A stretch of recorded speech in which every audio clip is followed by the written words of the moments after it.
At the heart of every movie made are the screenwriters, the director, and what is shot and seen on the screen, which is the work of the director of photography.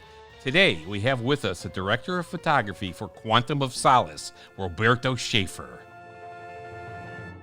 Hi, this is Tom Pizzato And Dan Silvestri from SpyMovieNavigator.com. And today, on our Cracking the Code of Spy Movies, we're going to chat with Roberto Schaefer. Roberto has been the director of photography in many other great films, including Finding Neverland, Monsters Ball, Stay, as well as 3 of Christopher Guest's great comedies. Now, in this podcast, we're going to focus a lot on Quantum of Solace, but we'll also discuss his body of work and how that may have impacted Quantum. We have so much to talk about. This will be a 2-part podcast with Roberto. So let's get on to part 1. Let's go. We are so excited and honored to have with us today a very special guest, the Quantum of Solace director of photography, Roberto Schaefer. Welcome, Roberto. Hi, everybody. Yeah. Welcome, Roberto. It's great to have you here, and we must say we've been very impressed with your body of work, not just Quantum, just fantastic stuff. And we're going to mention a few of these movies and films as we go along through our questions here, but we just wanted to bring that up front that your body of work is great. Yeah. And it's really diverse too, which is nice. Yeah. Well, that's what helps keep me going. Yeah. If you did the same thing over and over and over again, I think I would just fall asleep. Yeah. No, it's really great stuff. So we're big Bond fans, of course, and spy movie fans. That's why Tom and I are doing what we're doing here. And the Bond franchise has been a juggernaut for decades now. So for Quantum, who first approached you about doing the film, and what was your reaction, Roberto? I got a phone call from Mark Forster, who the director that I'd already done 7 films with at that time. Okay. I think. He called me one day. I was sitting here. He called me. He was in New York. He says, I'm in New York, and I just had a meeting with Barbara Broccoli and Michael Wilson about directing the new Bond film. What do you think about that? And I said, really? I said, oh my God, yeah, let's do it. And he said, yeah, but the problem is there's no real script. It's not finished. It's not really good. A little worried about getting in on something and there's a writer's strike, and I don't know what's going to happen. It says, I haven't seen a good script yet. And I said, Mark, it's a Bond film. Does it really matter? And he says, yeah, well, let me think about it. Let me see. And so then I called Matt Chessay, who's been the editor since Monsters Ball. And I said, Matt, did you talk to Mark about this, doing a Bond film? He goes, yeah. He says, oh God, we've got to do this Bond film. Are you kidding? I said, yeah, it's been since childhood. It's history. It's a dream. And he said, we've got to convince him. So then Mark had another meeting with them and called back again and said, so I'm thinking about doing it. Yeah, I had another meeting. I'm thinking about doing it. You guys think? And I said, yes, do it. Let's do it. Whatever. Come on. We'll make it work. We'll make it work. It's Bond. They've got money. We can make a great film no matter what. Yeah. Let's just do it. I think we'll all be the saddest people on earth if we turn down an opportunity to do a Bond film. Oh, exciting. It was. And then when we finished it, before it got released and everything, he said to me in confidence, he says, they've offered me to do the next one too, but I don't think I'm going to take it because of the way this one went with the script and everything else and all that. And I said, wow. I don't know. Think about it. I would love to do another one, but he passed. Okay. Because he wanted to get involved next with something where he could be a producer on. Okay. And be part of a franchise, which, the Bond films, you're a hired director and prestige, and that's it. Yep. Yeah, absolutely. From the outside world, as viewers of movies, we don't think about this very much. So for all of our benefit, what exactly is a director of photography responsible for? Well, that's a big question with a lot of caveats. Yeah, I'm sure. But according to the book, which I would say is the ASC manual, the director of photography is supposed to be responsible for everything visual imagery on the screen, including the lighting, the camera setups, the choice of coverage, the framing, camera movement, lens choice, positioning, and all of that. But it also depends definitely on who your collaborators are. because we are there for the director in the end. Sure. And some directors are very, very specific and technical about what they want and what they don't want. And others just leave it up to you to do what you do best and tell the story with the camera. Okay. So you've got the director of photography title for a lot of your movies, but we also see the second unit director of photography. What does that split look like? And does that person actually kind of report to you, or do they report to their own director? I don't understand the hierarchy there. Okay, well, second unit director of photography works under the main unit. They're generally used when the main unit can't cover that much work, or stuff is done in disparate locations, or if it's specialized work like miniatures or action units. On all the films that I did up until I think the first time I even had any second unit director of photography work was on the Kite Runner. Okay. And that was because we needed somebody to stay behind and do some traveling shots of cars driving and a few things like that we didn't have time to wait for because we were out in the wilds of Western China and we had to keep moving. But on all the other movies that I've done, I did all the what would be called second unit work, all the action shots, all the car chasing and all that stuff. On a bigger movie like Quantum of Solace, where there's a lot of action, be it car or hand-to-hand or airplane or whatever, and I always feel it's best to get somebody who's a specialist, who knows what they're doing, that's what they do it best, and they can do it probably in half the time that I could do it, and probably better.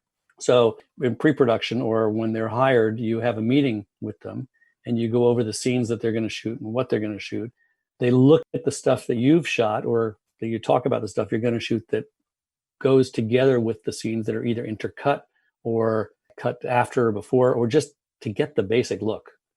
The idea, it's a challenge. Being a second unit DP, which I just did some this last year, it's a challenge because you want to do what you can, yes, your best, but you also have to make it seamlessly match into the first unit photography, because sometimes it really is intercut shot for shot, and sometimes it's a scene that's stuck in, and sometimes it's a complete standalone.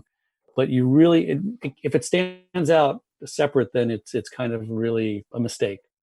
Yeah, like on Quantum of Solace, I had meetings with Sean O'Dell and Dan Bradley, who was hired as director, second unit director, because he specialized in car chases. I don't know if you've looked up his IMDb, but he's among the best. He did big car chases like in all the Bourne movies, the Moscow subway thing and all that. But he's also done the very simple ones that really get you, like in Adaptation and Pulp Fiction. Those suddenly just, they hit you.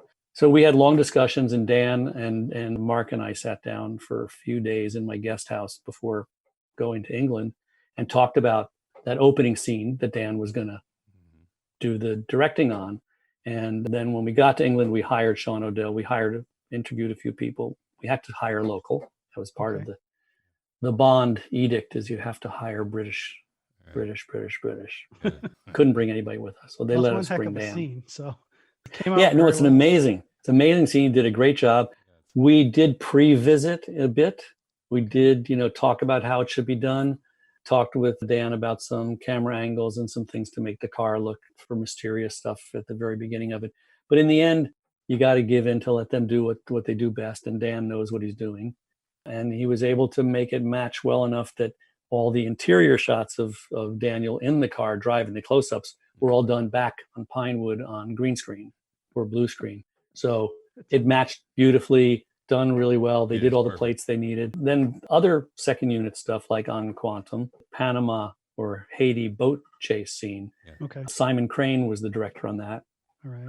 And we brought in one of my friends, who I think is one of the best second unit DPs in the world, Josh Bleibtreu.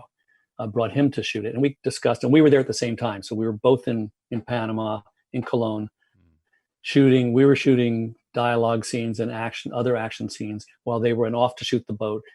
They'd come back, they'd show us some footage that they shot. We'd say, well, can you do this? Can you do that? And they got some great stuff on a boat chasing and all that. So there was a very close contact there, but you don't always have that close relationship. And since then, go ahead. Yeah, I was just trying to think since then on other movies that I've had second unit. I had second unit on The Host because it was all that helicopter chasing stuff, and we had two of the best helicopter people in the world: Fred North, the pilot, and Right. Dylan Goss, the aerial DP. My thing is, whenever you can get somebody to do better work than you can for action or anything like that, do it. I don't have an ego involved in that. And we ran into those problems on the Red Sea Diving Resort, Right. where we had, I know the producer probably doesn't want to hear this, but I've said it out loud a couple of times already in the press, I think. The producers were trying to save money in prep, and we had already scheduled to have Vic Armstrong and his action unit do. That's a good action unit.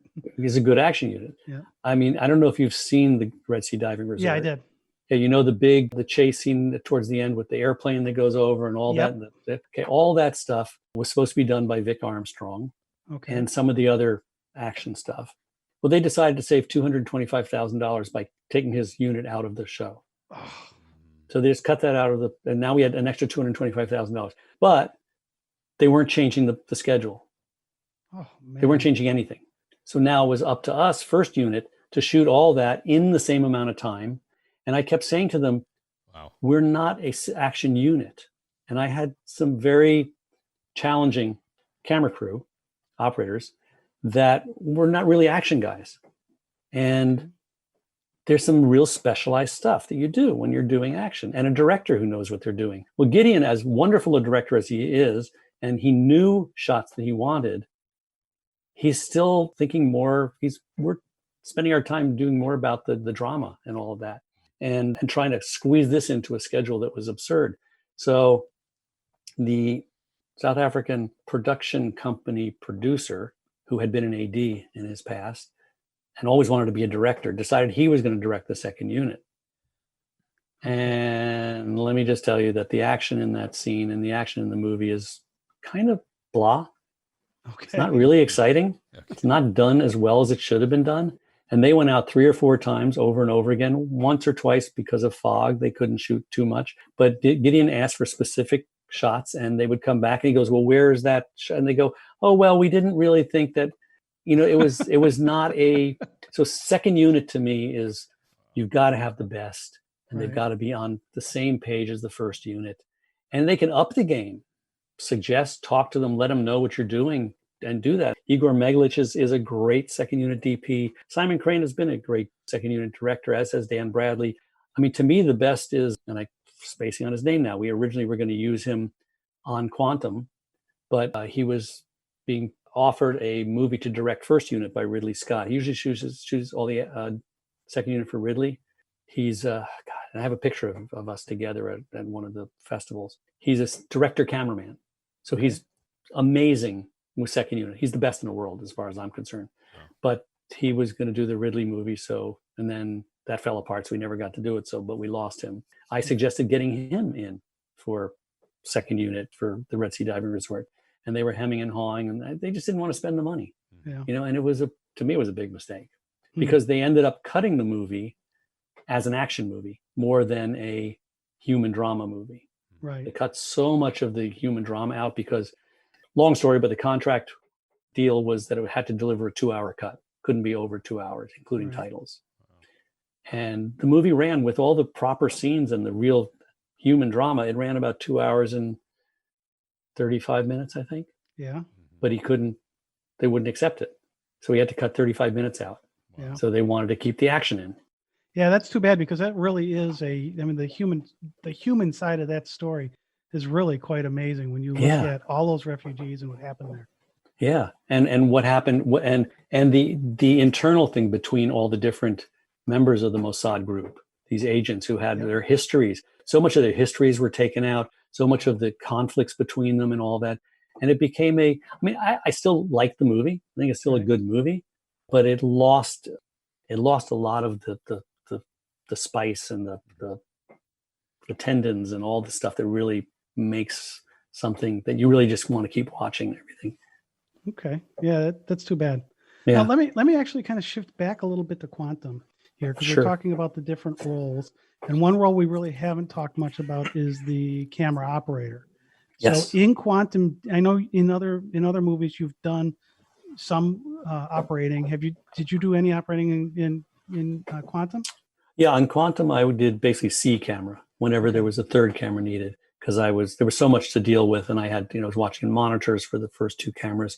I had two really good operators on that show who were, exceptional. And I don't want to do so much of this fast running around handheld anymore. And George Richmond was great at that. We got him recommended by Chivo from after he had done Children of Men, and he came on. And then Mark Milsom, who had been a camera assistant for me on Finding Neverland, was operating, and he's a great operator. He passed away a couple of years ago, unfortunately, in a bad accident in Africa. But yeah, so I did C camera. We did a lot of third camera stuff, especially on all the action scenes that we were involved with, like the blowing up the hotel, the interior blowing up, that slow motion thing with the camera tracking across on a wire with all the glass breaking and all that. We had like 5 cameras on that. Yeah. I always wonder how many cameras. Is 5 about the maximum you use, or is there? I think so. Yeah. I think so. We carried, like 2 silent cameras, a 235 and a 435. And then we had probably 2 LTs and an ST at all times. Wow. In Quantum, when you're prepping for the filming, is there such a thing as a typical day, or or is that a crazy idea? No, there's nothing typical there's no typical days really on any movie, I'd say, because in prep, and we had a nice long prep on that. I think it was 4 months. Okay. 12 or 16 weeks of prep. But there was a lot to include in that. It meant 2 trips through Europe and to South America to look for locations and to tech scout the locations, a pre-scout in Italy and Switzerland and Austria before we even did our real scout. And then all the time back at Pinewood in prep, going through the script. Mark and I sit down every day, as we did on every movie before that since Monsters Ball. We would go through the script and work out every shot, every scene, every camera position and layout and how to do it. So when we got on set, we had a book, a Bible with everything in it of how we wanted to shoot. So the ADs also knew which direction to shoot first and when we were going to turn around and all that.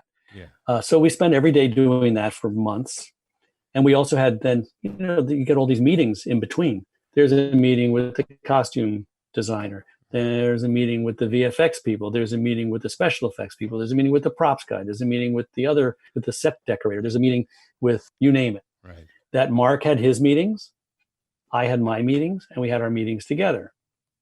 And then you have to go out and suddenly, we just found another location in downtown London. Let's run out and take a look at this and see if this could work. And let's talk to this.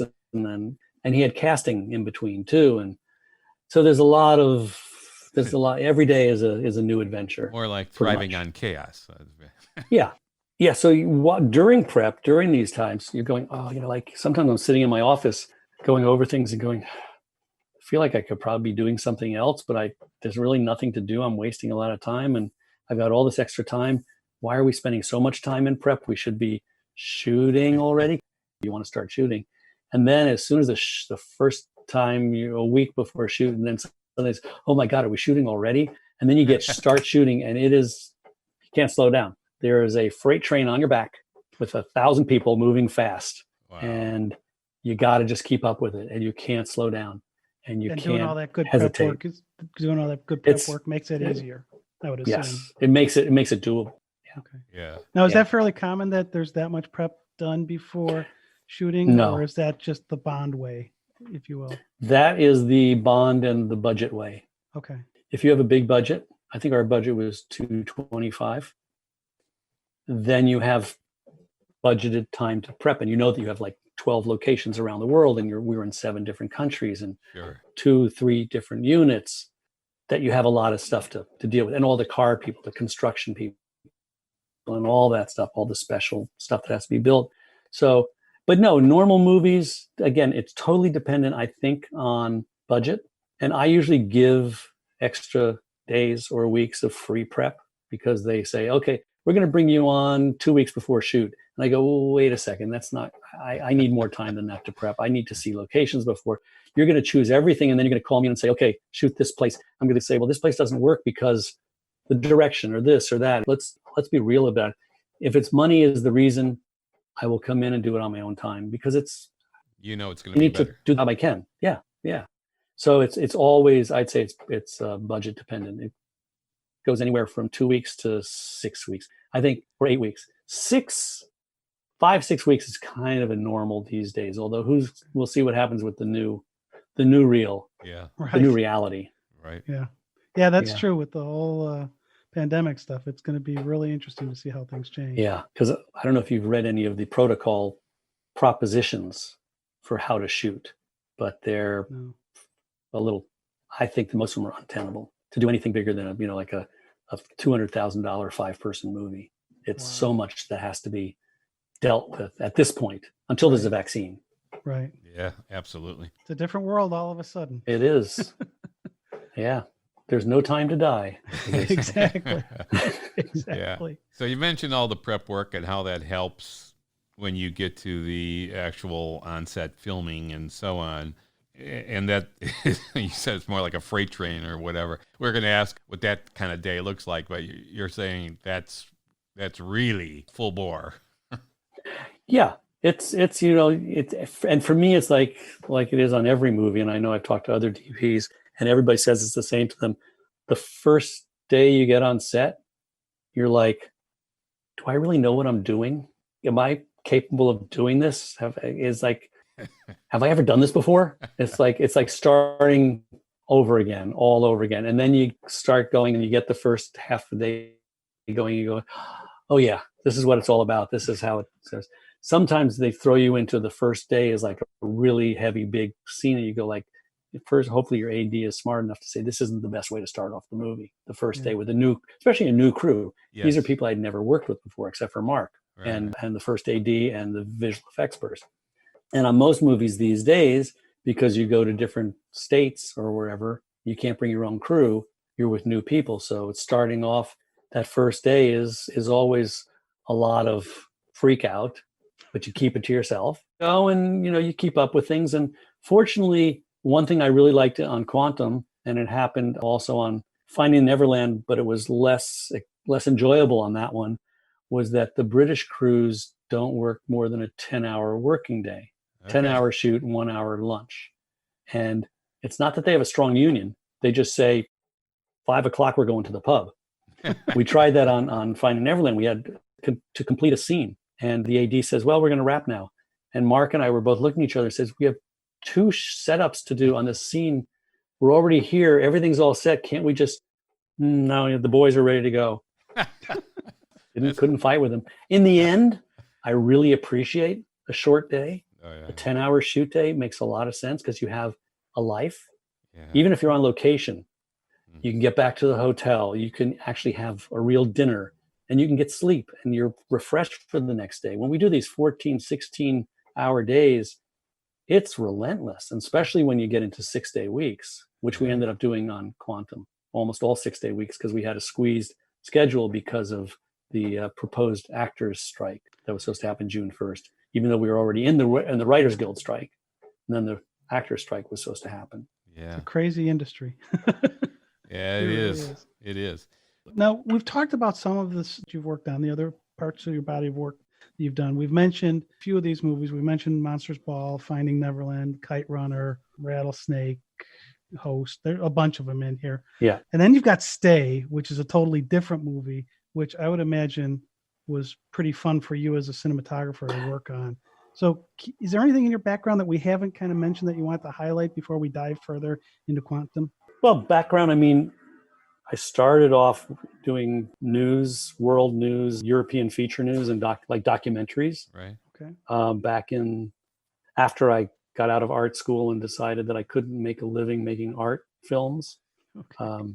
I gave up on it. So I decided to hit the commercial world, and I got into doing documentaries and then music videos and commercials. And you were in Italy doing some of that too. And then I moved to Italy and started doing my first feature. My first 3 features were in Italy. And then, then I came back to the US after 10 years, met Christopher Guest after a run of music videos and some commercials.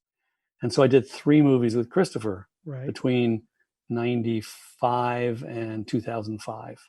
Well, We those did are 3, great. Those are fun movies. and they're part of the highlight of my career. It's like Oh, no nice. more, couldn't have more fun and work with better and more appreciative and a wonderful group of people. And from Waiting for Guffman up through For Your Consideration, with all the actors, that whole group, we became really good friends, and you That's know, great. the respect. And in fact, I was in London prepping Bond, and I went to a nightclub with Harry Shearer and Michael McKean, because Harry's wife Judith was doing a performance there. She's a singer, Oh, wow. an amazing jazz singer and comedian.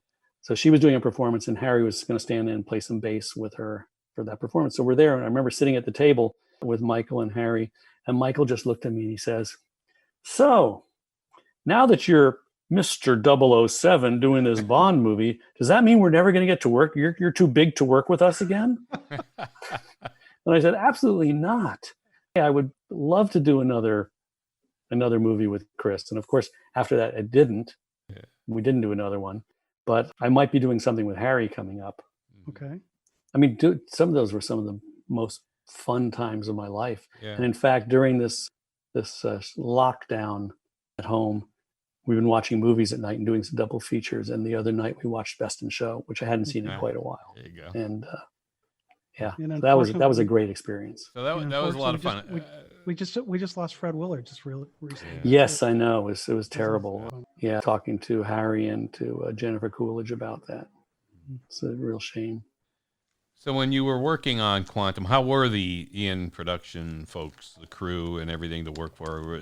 Obviously, it's tense and intense, and the budgets are probably the biggest you've had in any of the previous films you've done. How was that dynamic?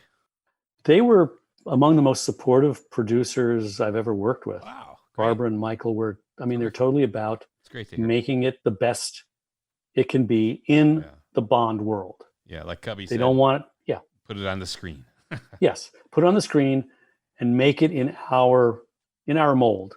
You know, things change. The times have changed. It's now 2007 at that point. Mm-hmm.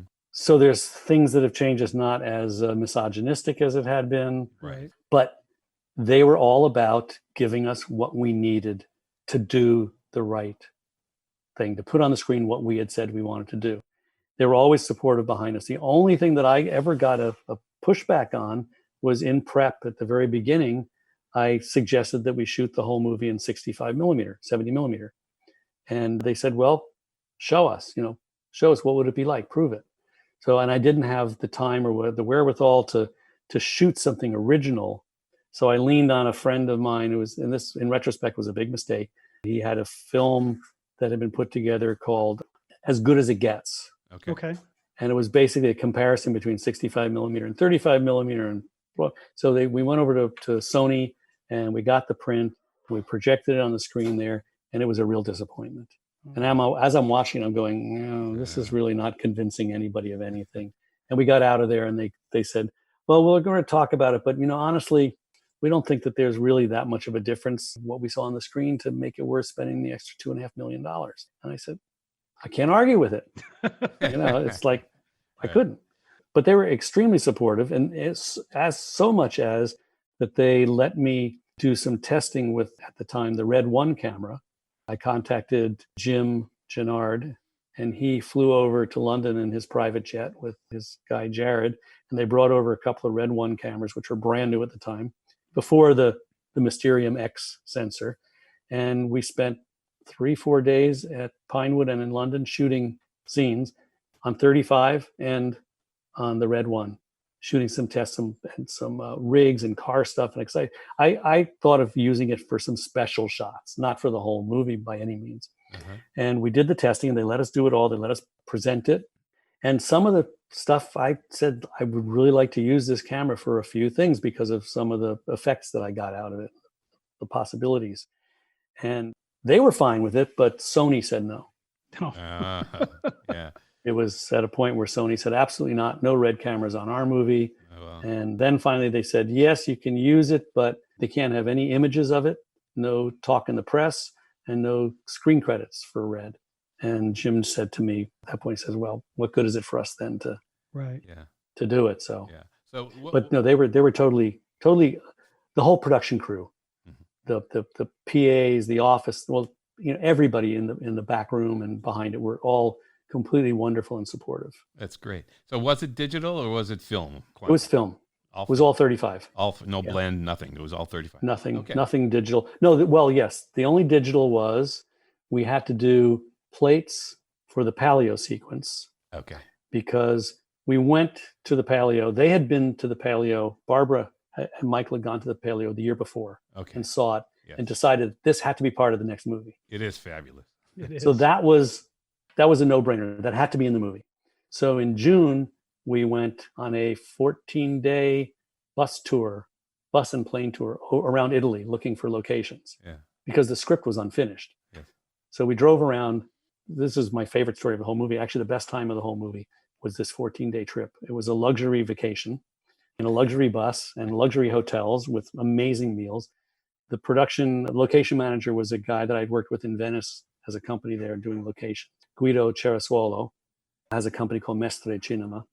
And we drove we flew to Bari and looked around there and then drove over to Naples and then drove all the way up through to Rome, up Cinque Terre, over to Florence, from there up to the Alps, at the Austrian border. Yeah, Bolzano and all those little towns through Bolzano and Merano. Yeah. We stopped at the most amazing spa hotel in Bolzano. It's incredible. Yeah, I spent one night in Bolzano. It's a beautiful little town. It's beautiful. Where the Frozen Man is. Yeah. Yeah. I have a family from relatives from that part. Oh, is that right? But Guido guided this whole tour of ours by hotels and restaurants. So he always knew we were going to stop for lunch at the best amazing restaurant in Parma.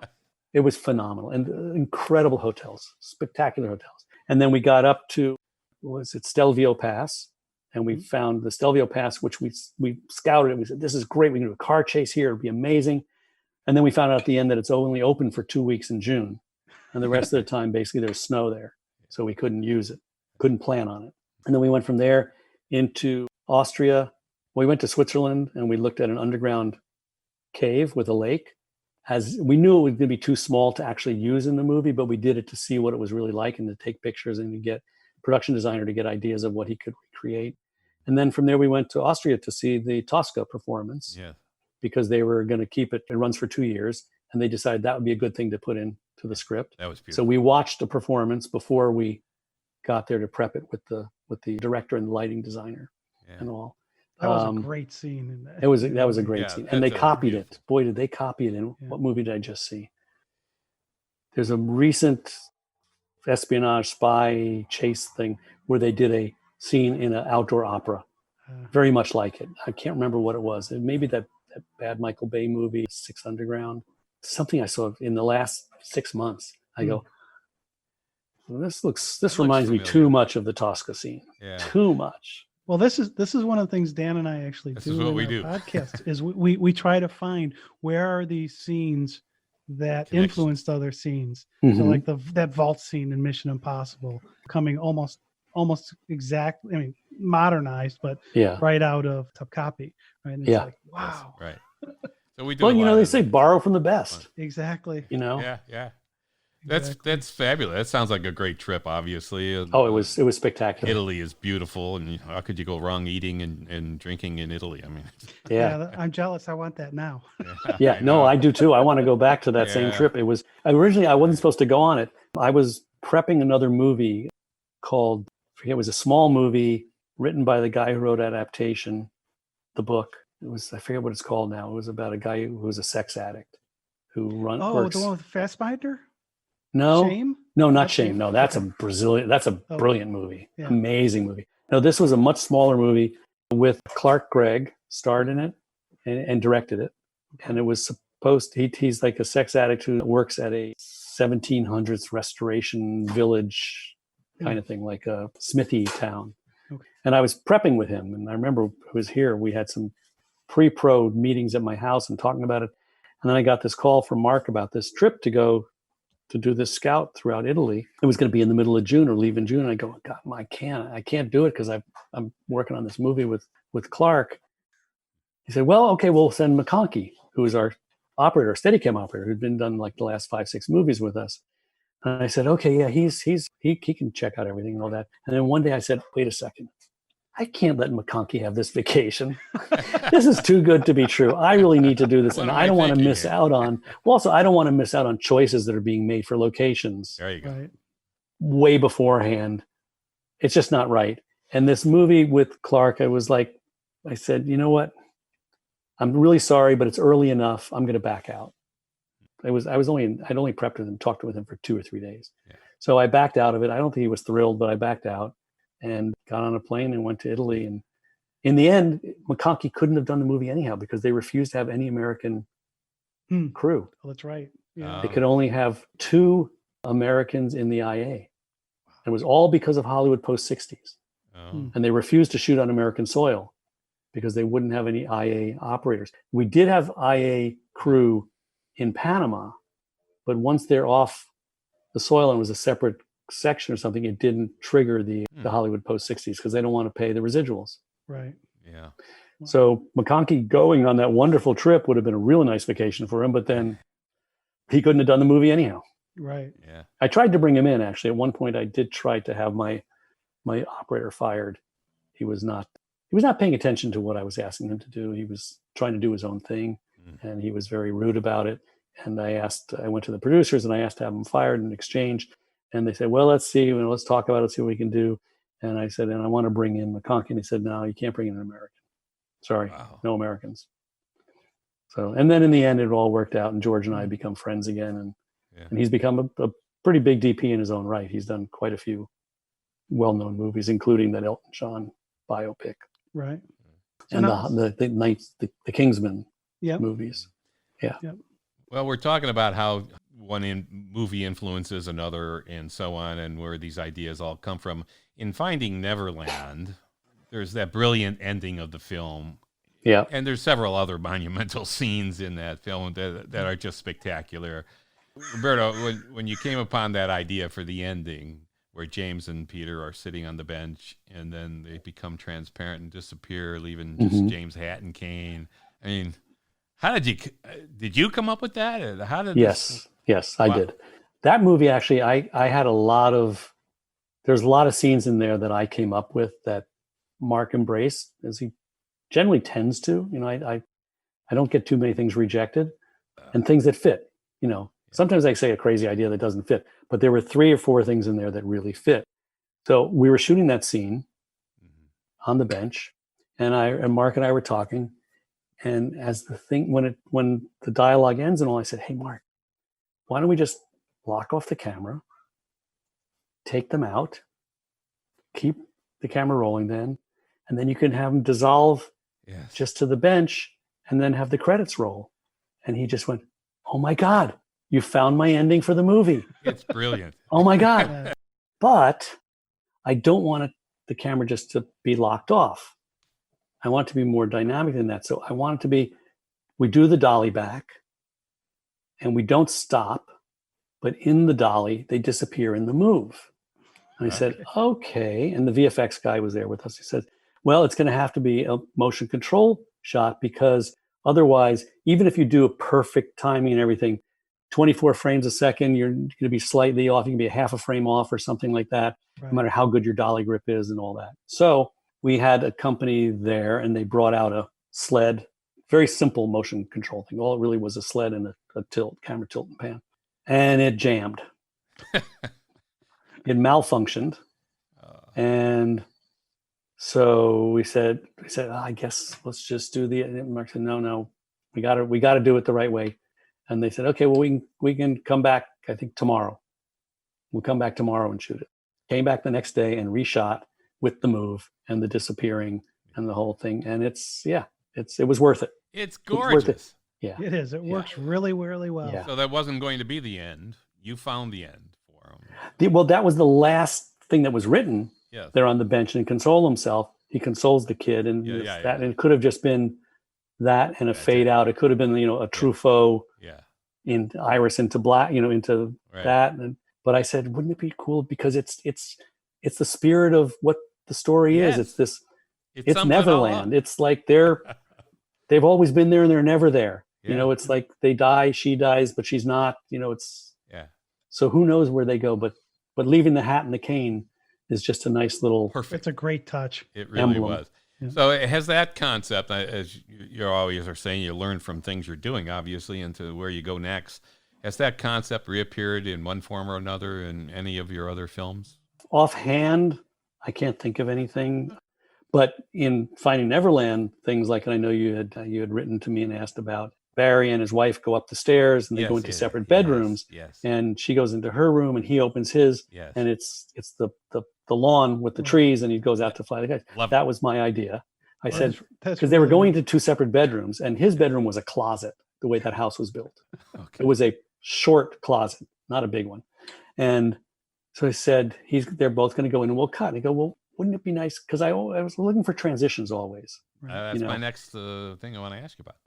Good. And it was the next scene was he's out with Kate and the kids flying kites. And I said, well, because so much of this is in his mind, he's coming up with these ideas and it's to write a book and to play and whatever. Why don't we have him just walk straight into the yard? So, well, how do we do that? He goes, well, we'll put a green screen in that room, which was very tough because the room is only about 3 feet deep.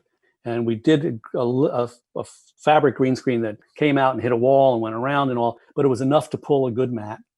And you could get the lighting in, enough lighting in there? Yeah, just put probably a Kino tube over the doorway or something, or a couple of tubes on the side.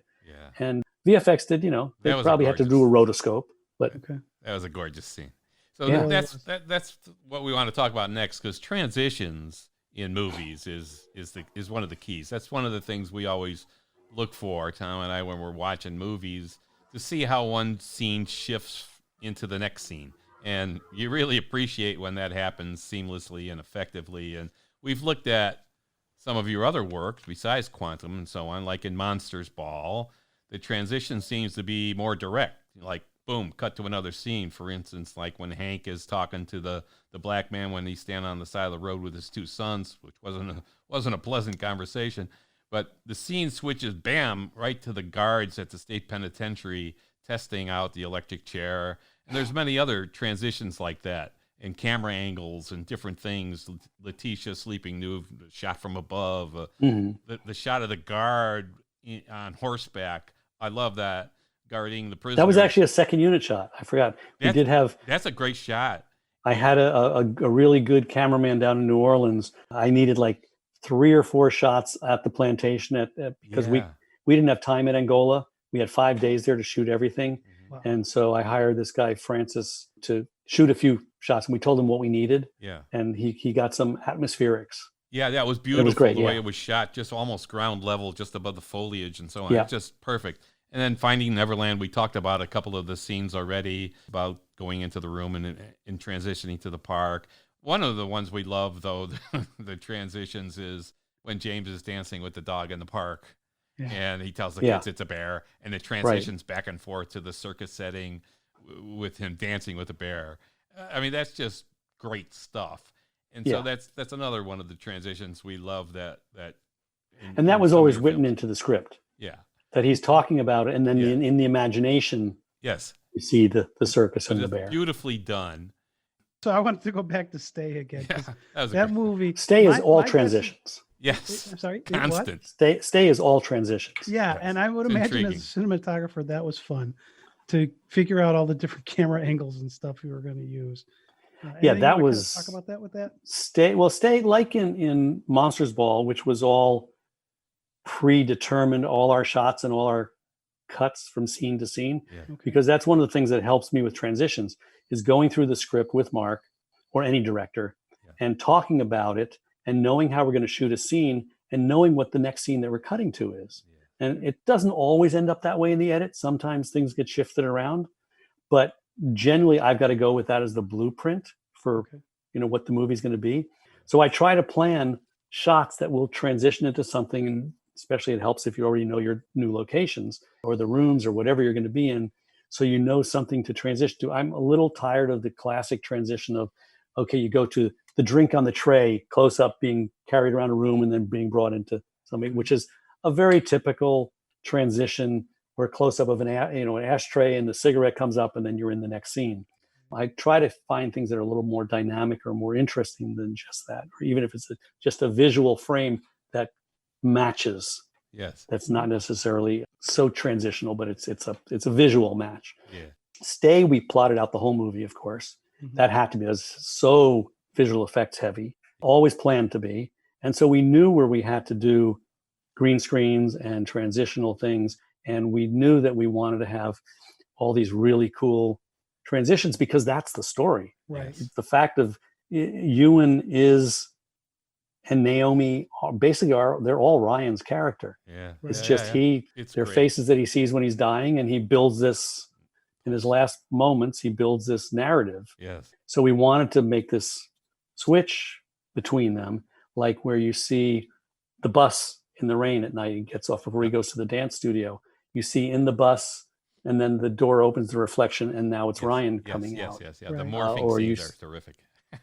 The only time we did a physical thing was on the staircase, coming down the stairs when he goes to collect him, where they have this dialogue fight and they're like switching sides. Yes. They're going back and forth and they're repeating each other's dialogue. Yeah. Right.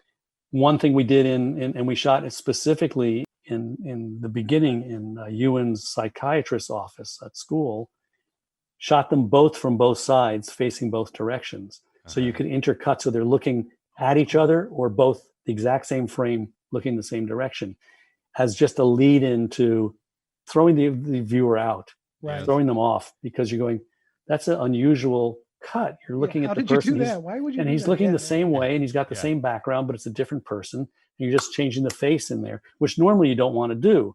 But here, I wanted to reinforce this whole thing of who is this character really, and where's and playing with time, like where Ewan gets out of the car at Ryan's mother's house. Yes. And the car door opens, he gets out, the camera booms up, and he's already up on the thing. Right. And the porch is empty except for him. And then you cut to over his shoulder and she's sitting there. It's a horror film trick, but still using the time warp and all those things to reinforce. It's an intriguing film. Everyone I should love see it. it, by the way. Go see Stay. It's and very underrated. It didn't do very well at all. Really? Yeah, which I didn't understand because that was well, just such they a didn't. cool movie. New Regency didn't push it. They were all loving it when they were seeing dailies and going, "This is fabulous. This is amazing." And then when it got cut and it got done and it got finished, they goes, "Ooh, we don't know what to do with this." And they didn't advertise it. They didn't push it at all. Wow. It almost went straight to. It was in the theater contractually for I think a week, and then it got booted out. It did well in Germany and Brazil and Mexico. Yeah, Right. it's an intriguing film. Everyone should see it. So obviously, as a cinematographer, you're thinking about transitions all the time. And for Quantum of Solace, how difficult a task would that have been? Because if you look at the pre-title chase sequence, in the first 5 seconds, there must be a dozen or more transitions just in that. How difficult in Quantum of Solace was it to do this, to take this, what you've learned about transitions in all these other movies, to Quantum? I don't think it was terribly difficult for me in the body of the scenes that we did ourselves. You don't always know what's going to happen when action unit takes over and how it's going to cut from a shot you did to their first shot. Right. You hope that the editor is, on board with making a good transition, which generally they were. There was a second editor on that movie who was doing most of the action stuff. So I can't speak for his mindset. But I think because, again, Mark and I had planned out the whole movie shot by shot, scene by scene, we knew where we were going from one to the other. And I was able to try as best as possible, because that's also a very architecturally designed film, very graphic. Yes. Right. Which we worked with Dennis Gassner, who's a brilliant production designer, on making these spaces, locations, sets, and everything work for the camera to get great angles and shots. Beautiful. And be very graphic, that we could use those graphic images to advance the story and to cut from one scene to the next. Yeah. Well, it seems like a lot of the movies you do have that type of a feel where you're really taking in where you are and opening it up wide to be able to see what you're looking at. Yeah, I try to do that, and I had some issues on Kite Runner because I think there were some scenes where we did some shots that were really amazingly big landscape beauty to show you, because you really need to feel this location. And I think that a couple of them were cut too short. They were like kind of a blip, and you didn't really get to breathe. Because I don't believe a movie should always just be like that, especially that kind of movie. Well, yeah, exactly. You need time. Sometimes you need time just to breathe and get inspired and think about what just happened, and then dive back into it. Well, yeah, like in that movie, there's a scene where there's the boys are outside the main part of the village, and you can see the pomegranate tree. Yeah. And it took a while for me to kind of get absorbed into that red pomegranate on that tree. And if you cut that out too quickly, I would have missed that. Yeah. And then you come back around talking about the pomegranate, and I'm like, oh, okay, that made sense there. Yeah. Yeah. I mean, the material was there, believe me. We shot enough and kept the camera rolling long enough on some of these things that it could have been used to give you time and place. Yeah. And in general, there's the couple that I really remember the most were the shot where the two guys are driving in the Jeep around the lake heading out, and we had the camera mounted on the car with the lake in the background for the entire dialogue and have them inside talking. And it's a beautiful shot because that lake was incredible, and the whole mountains and everything. And I think Matt ended up using like a 2-second cut of the outside, and everything else was inside. And you lost the whole outside. Wow. And I was like, why just play? It plays so beautifully like that. There's nothing happening inside that's any different than seeing them through the windshields and feeling this whole environment that they're in. Right. That disappointed me. And then when they're crossing the border back with the kid, we had at the fight, he's all beaten up in the back of the seat, and they go through that border that basically doesn't exist. I mean, it's an open land with a fence, a gate that goes up with the mountains in the background. They're heading back there.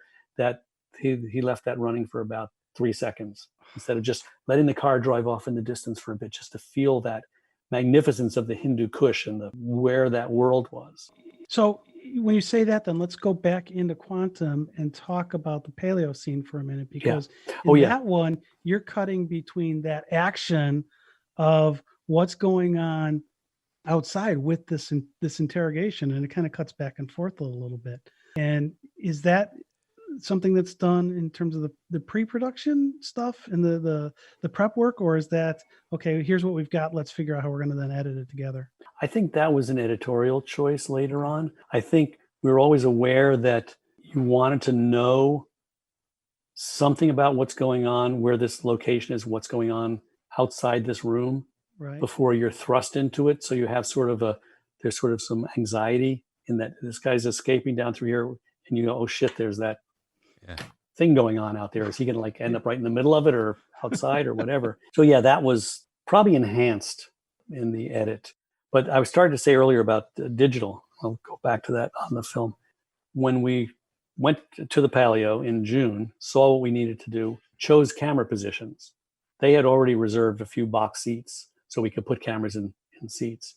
The year before, they reserved them already. But we went and looked, and I found places where we could shoot. We got permissions. And we went back in July and shot the second Palio, which was in July. And I think I had 6 operators on that.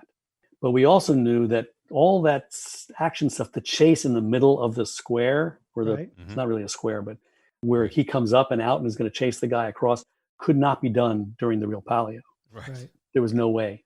Right. So at the time, we got state-of-the-art Arri D21 digital cameras. We got 4 of those.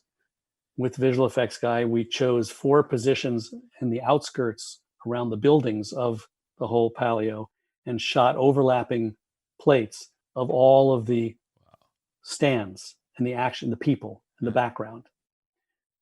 He then, when we got to shoot at the Palio, we shot on location again, the final, the action scene, but with just about 150 extras in the square with us and nobody in the stands.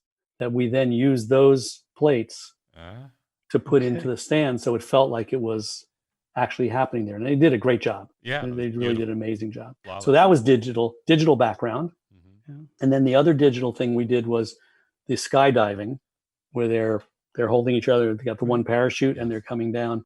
Mark said specifically, I remember in telling the VFX guy, I don't want this to look like The Bucket List, where Robin Williams or whoever it is, or Jack Nicholson, they're coming down in this skydiving, but it looks so fake. Yeah. It looks just like they shot them standing in place. And I want this to feel real. It's got to feel real. So we found a skydiving rehearsal practice tube outside of London that was big. It was probably a 20-foot diameter with viewing panels. And so they got Daniel and Olga in there, floating up this 140 mile an hour fan, blowing up at them. We put 4 Dalsa digital 4K cameras with these enormous refrigerator-sized recorders in a separate room, built 4 of those, and I think we also had 6 Sony F900s shooting also for Elements. Shot the whole thing of them also with stunt doubles floating around. And then for one pass, George, with the Arri 235, actually floated in there with them and got in close-ups of Olga and Daniel doing this flying, it looks which was pretty incredible. Yeah, it looks fabulous. And then that was put into a sky background, exterior sky background, and falling into the cave. So those were the 2 elements of digital that were in Quantum of Solace. Everything else was 35 millimeter. Yeah. Okay. And it looks perfect, though. It's not like CGI stuff that you see in some other films where you go, oh, geez, that looks like. Yeah. This looks beautiful. It looks great. Yeah, it worked out. Okay, this seems like a good spot to take a break, Roberto. Yeah. So we'll wrap up part 1 here. Be sure to subscribe to our show, Cracking the Code of Spy Movies, through your favorite podcast app. Or you can listen on our website, spymovienavigator.com, and give us a 5-star rating when you review us. Send us a voice message and let us know what you think and what you'd like us to talk about next. This has been Dan Silvestri and Tom Pizzato of SpyMovieNavigator.com. Join us for part 2 of our talk with Roberto Schaefer, Director of Photography for Quantum of Solace, in our next episode of Cracking the Code of Spy Movies.